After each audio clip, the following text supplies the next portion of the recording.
Facebook Live. Trying to see if anybody will come on. Who's the first one on? You get the prize.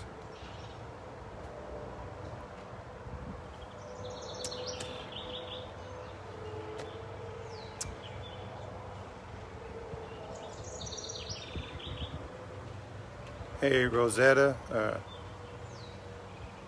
McKelly Connection. Good morning.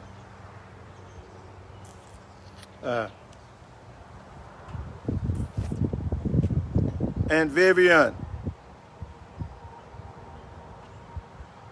did you know, Vivian, do you know Ruby Kirby or Ruby Kirkwood at the phone company? Did you work with a Ruby Kirby or Ruby? Yeah, I'm doing my Mo. This is Marvin the Mole Whisperer. And I'm on here to do some training to teach people how to eradicate their moles.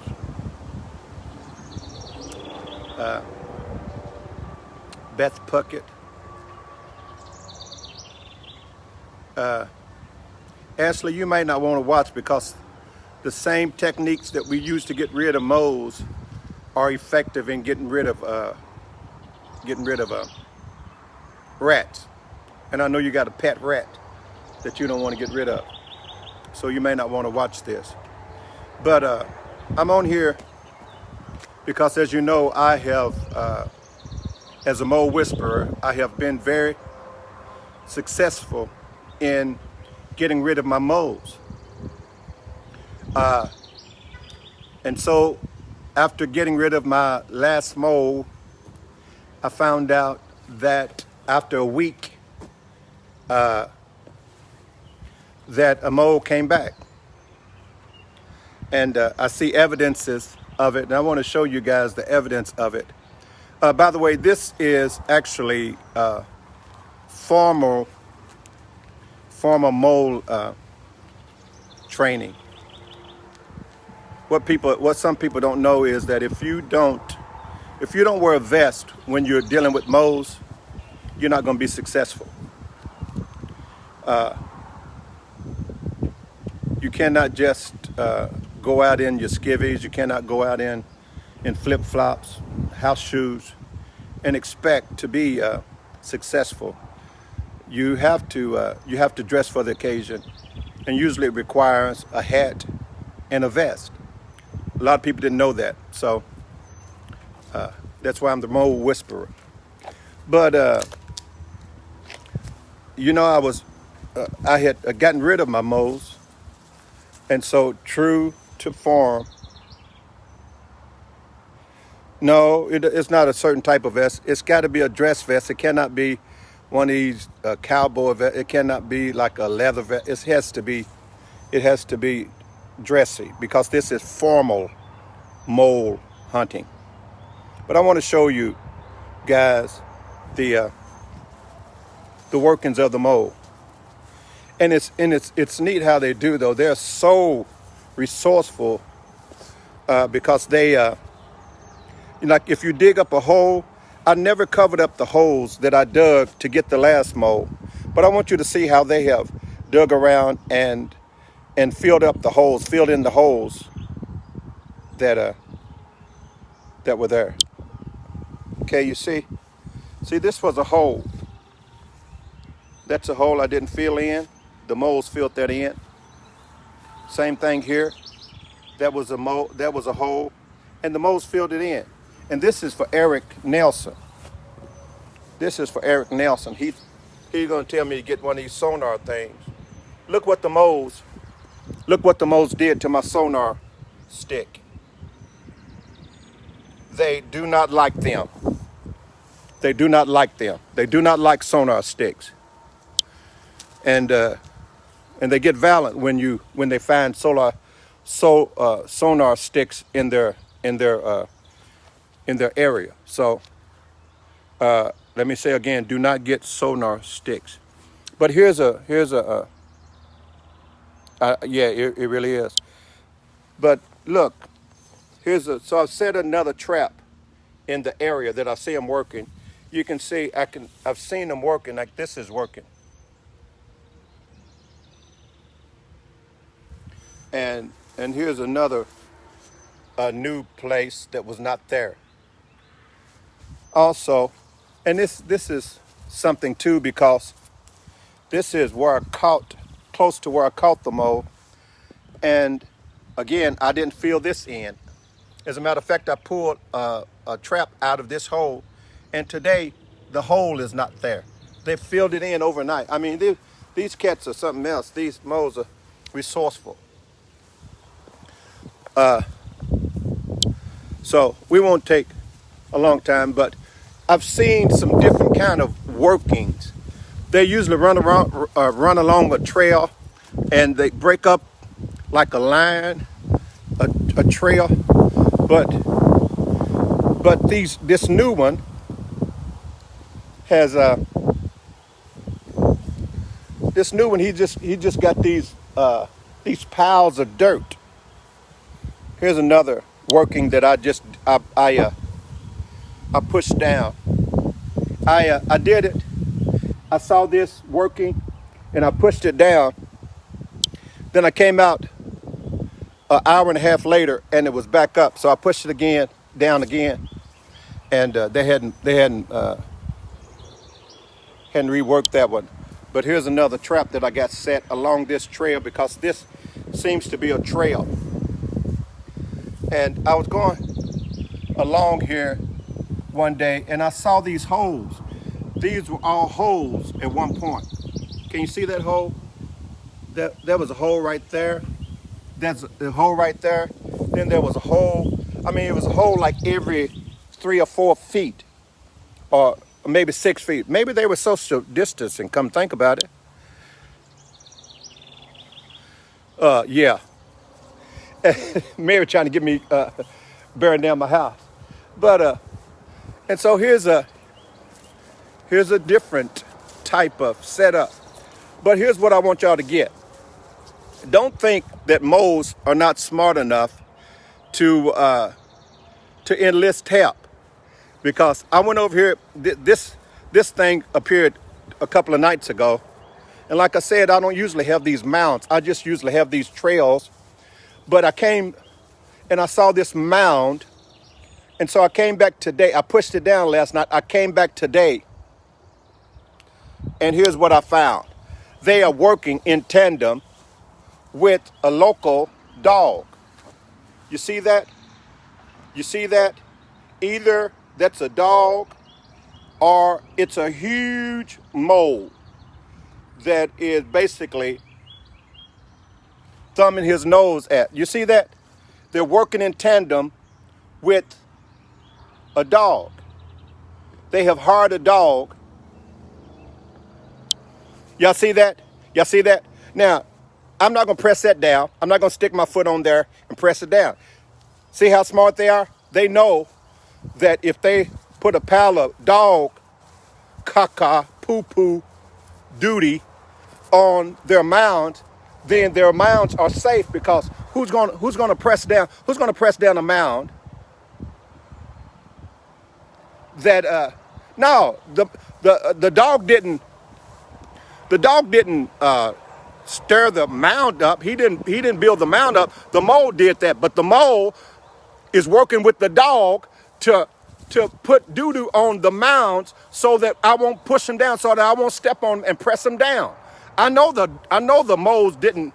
I know the dogs didn't do the mound. The moles did the mound, but they hired a dog to doo-doo on the mound so that I could not press the mound down. That's what I'm saying. I'm not saying that a dog did the mound. I know it was a mole. I'm the mole whisperer. How you gonna tell me what's working and how they working? Tanya Bowman. Just know everything. Come think about it. I'm the mole whisperer, not you. And so they are working together with other animals now.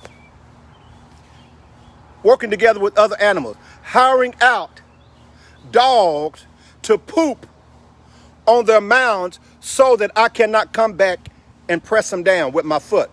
They know that I walk through and I press the mounds down. That's what the video said to do, to press down the mounds. When you press them down, then you find out if the moles are still working it, because they will come through and they will rebuild the mound. So then you'll know, okay, I got a mole working here. That makes sense, right? Listen, I'm the mole whisperer. And so if you got you've got workings in your yard, what you do is you go through and you press them down. And then you come back the next day and see if those mounds are back up. Then you know that the moles are working in that area, and that's where you set your trap. Just a little insight, a little wisdom from the mole whisperer. But this one, the John Gotti of moles, evidently, has either hired out a dog or some other animal. I don't know what kind of, man, it was green and everything. I don't know what kind of animal. I think it was a dog. And hired a dog to poop on the mound so that I could not prove that he was still working there by pressing it down and then coming back to check it. So if I can't press it down, I can't prove that he's still there working. Moles. And so that's what you're up against. So let me recap right quick before I get off of here. And while I got your attention, hey, let's love everybody. Let's stand up for what's right, and let's just stand against wrong, and everything work out. But let me recap right quick.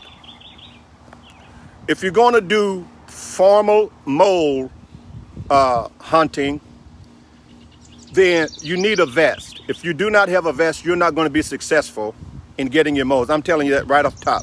If you do not wear a vest when you are dealing with your moles, you will not be successful. Write that down. Number one, you need a vest. 2, it's optional, but it would add to your advantage if you put on a hat. The hat is not required to do formal mole hunting, but a hat adds to it. It's like if you're like going to a party, and if you're dressed up, there's dressed up and then there's hat. You know, there's sharp and then there's hat sharp. There is a tuxedo, but then there is the hat for the tuxedo. So you don't have to have a hat, but if you want the advantage, then you put a hat on. Third thing you got to do is you got to go through, press the mound down. If you see a mole mound or workings, then you go through your yard. I always have 3 points. Press the mound down. Then come out the next day or that evening to see if that mound is raised again. That is proof that that mole is still working in that area. So you can either